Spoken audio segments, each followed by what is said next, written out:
This is what it's like on the receiving end.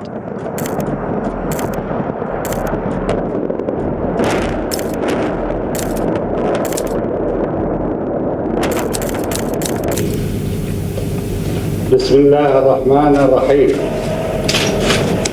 أقسم بالله العظيم وبشرفي وبمعتقدي أن أصون استقلال العراق وسلامته ووحدة أراضيه، وأحافظ على النظام الجمهوري بإتقان وإخلاص للحفاظ على كرامة الشعب وعزته وسعادته وتحقيق أهداف الأمة العربية في الوحدة والحرية والاشتراك.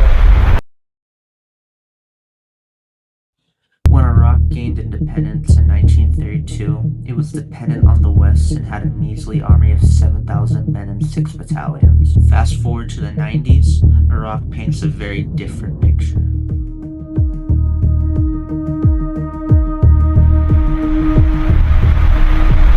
Iraq was governed as 3 provinces under the control of the Ottoman Empire. After World War I, the empire collapsed, and the Middle East was divided under the Sykes-Picot Agreement, where France got a free hand in Lebanon and Syria, while Britain gained concessions in Jordan and combined the provinces of Baghdad, Mosul, and Basra to form the Mandate of Iraq.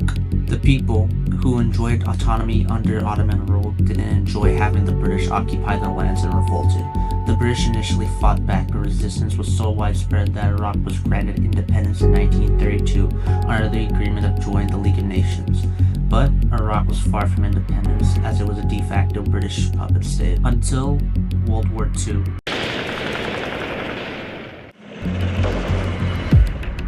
On April 1st, 1941, 4 Iraqi officers known as the Golden Square overthrew the Hashemite monarchy installed by the British and declared independence.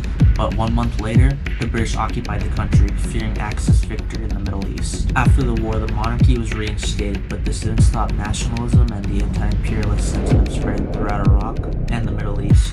The idea of a pan-Arab state and united Middle East, free from external influence and imperialism, where all Arabs would be equal and not oppressed. This is what the ideology of Baathism was founded upon, and it's key to understand because it laid the foundation for Iraq. The first Baathist party was created by the merging of 2 parties in 1952, the Arab Baath Party and the Arab Socialist Party. The Baath Party in particular was important, founded by 3 men, Michael Aflaq, Salah Bitar, and Zaki Arsuzi, but we'll focus on Aflaq because he created the concept. Michael Aflaq was born in 1910 and brought up in the French Mandate of Syria. In 1929, he left for France to study philosophy and met Salah Bitar. Shortly after, he found the works of Karl Marx. After returning to Syria in 1932, he got into communist politics and initially supported the local Syrian Lebanese Communist Party, but after seeing it aligned with the colonial policies of the French communists and the French government, he distanced himself, becoming a history teacher at the Tajis al-Ullah, where Bitar worked as a math teacher. In 1940, they formed their own political party, the Arab Ilha Movement, and later renamed it to the Arab Baath Movement, merging itself with Arsuzi's organization of the same name in 1947.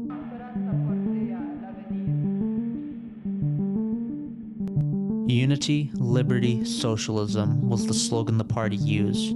Unity in a united Arab state, liberty against foreign domination, and socialism with equality for all Arabs.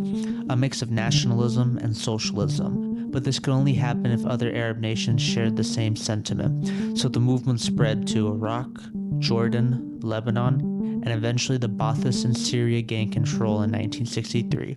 The same year, the Iraqi branch came to power. The Hashemites were overthrown in 1958, weakening Western influence in the region and shocking the Arab world. Because of the overthrow, 2 factions were in a power struggle. The Iraqi Communist Party, with the support of the Prime Minister and de facto leader, Abd al-Karim Qasim, and the Baathists with support in the military. However, the communists were becoming too powerful within the government, and after a massacre in Kirkuk orchestrated by the communists, Qasim began arresting members of the party and suspended his militia known as the People's Resistance Front. The Baathists saw an opportunity and took it, overthrowing him in a military coup in 1963, but they were ousted months later after brutal crackdowns and opposition in the army. The new president was Abdul Rahman Arif, who was more or less the same as Qasim, trying to balance the factions, especially the nationalists and the Baathists. But after the 6 Days War and the defeats of the Arab nations at the hands of Israel, Arif's government looked too weak and moderate. With Arab nationalism on the rise and the Baathists having found new allies in the military, they overthrew Arif on July 17, 1968. As you can probably tell, Iraq is a disaster at this point. When the Baathists seized power, they were highly unpopular. The military controlled the politics, the communists and the Kurds were butting heads with the Baathists, and economic stagnation and decline was apparent. But with Bakr as president and subsequently Saddam Hussein's presidency, they reorganized Iraq. In 1969, Bakr and Hussein wanted centralized control based around the party, so they began purging anyone that was disloyal to them. First, the military. They used the excuse that the military wanted to enter a union with Syria and purge the top military commanders. Hussein also wanted to ensure political loyalty within the party. Iraqi spies alleged that there was a conspiracy to overthrow the government. Bakr and Hussein spent the next 4 years purging government and military officials. Then there were the Kurds and the communists. The Iraqi Communist Party was popular amongst the population and the Ba'athist main rivals after they persecuted the IPC in 1963, and the Kurds started unrest in the northern regions and were getting support from the Shah of Iran, Israel, and the CIA. Bakr offered them communist positions in the government. When they refused, they were either imprisoned or executed.